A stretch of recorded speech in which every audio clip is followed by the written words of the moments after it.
ये जैसे अभी मुद्दा उठ रहा है, शाह जी ने पार्लियामेंट के अंदर बोल दिया कि भाई बाबा साहब अम्बेडकर जी के लिए, तो चाहे हम बाबा साहब की बात करें या उस समय जवाहरलाल नेहरू जी की बात करें, तो बाबा साहब व्यक्ति के रूप में एक महान पुरुष है, महान आत्मा है, लेकिन बाबा साहब ने संविधान लिखा, हम इस नजरिए से उनको रिस्पेक्ट दें तो मुझे लगता है कि ये गलत है।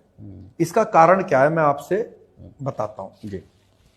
भाई बाबा साहब ने संविधान लिखा, लोग इसलिए उनकी रिस्पेक्ट करते हैं, तो आप मुझे ये बताइए कि क्या बाबा साहब ने संविधान अपनी इच्छा से लिख दिया? उनको किसी ने कहा होगा? किसी ने कहा होगा ना। ऐसा तो है नहीं कि उन्होंने पेन और कॉपी उठाई और लिखना शुरू कर दिया और कहा कि यही माना जाएगा। तो उनको किसी ने कहा, तो जिसने कहा वो है Jawaharlal Nehru as a prime minister. तो अगर जवाहरलाल नेहरू जी शेर सिंह राणा से कहते या शेर सिंह राणा को संविधान पीठ का हेड बना देते तो कोई उनका हाथ रोकने वाला तो था नहीं, बिल्कुल नहीं। तो जवाहरलाल नेहरू जी के वजह से वो उस कुर्सी पर बैठे और जो संविधान उन्होंने लिखा, जो ये टैग उनके साथ लगा, तो ये लगा जवाहरलाल नेहरू जी के कारण, क्योंकि वो चाहते तो 300 लोग थे, वो किसी और को भी बना सकते थे। अगर वो उसमें दखल अंदाजी करते तो उनको हटा भी देते, कोई क्या बिगाड़ सकता था, प्रधानमंत्री थे, है ना।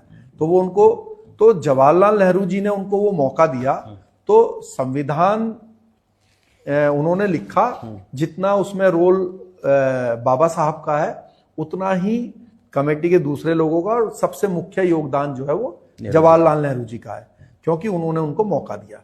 अब हम एज ए व्यक्ति की जब बात करते हैं तो मैं इसलिए बाबा साहब को एक महान व्यक्ति मानता हूं कि जवाहरलाल नेहरू जी तो बहुत उच्च परिवार के व्यक्ति थे आर्थिक रूप से, तो उनके पास सारे साधन थे, सभी चीजें उनके पास उपलब्ध थी, तो उन्होंने अपने उसमें पढ़ाई लिखाई करी, विदेश जाके पढ़ाई लिखाई करी।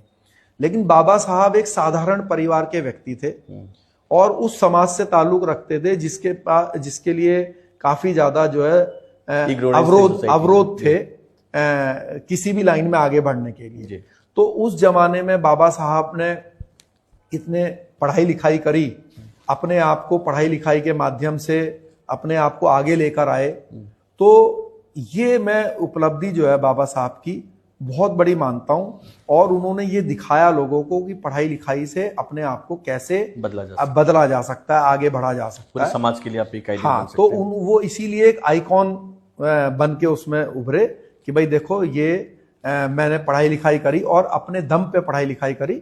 मतलब कई लोगों ने उनके आर्थिक रूप से सहयोग करा, विदेश जाने में उनका सहयोग करा। मेरे ख्याल में बड़ौदा महाराज ने उनको आर्थिक सहयोग करा था वो विदेश में, लेकिन पढ़ाई तो अब बाबा साहब ने ही करी। तो एज ए व्यक्ति मैं बाबा साहब का इसलिए रिगार्ड करता हूं, उनसे प्रेम करता हूं, उनकी जो एक लाइन है उसको मानता हूं। लेकिन जो संविधान हम बोलते हैं कि भाई बाबा साहब ने संविधान लिखा इसलिए हम उनकी रिस्पेक्ट करें, तो ये उनके लिए शायद छोटा है। अगर इसमें रिस्पेक्ट करनी है तो फिर नेहरू साहब की भी उसमें सबको जोड़ना चाहिए कि भाई नेहरू साहब ने उनको ऐसा मौका दिया कि भाई वो ये लिख पाए।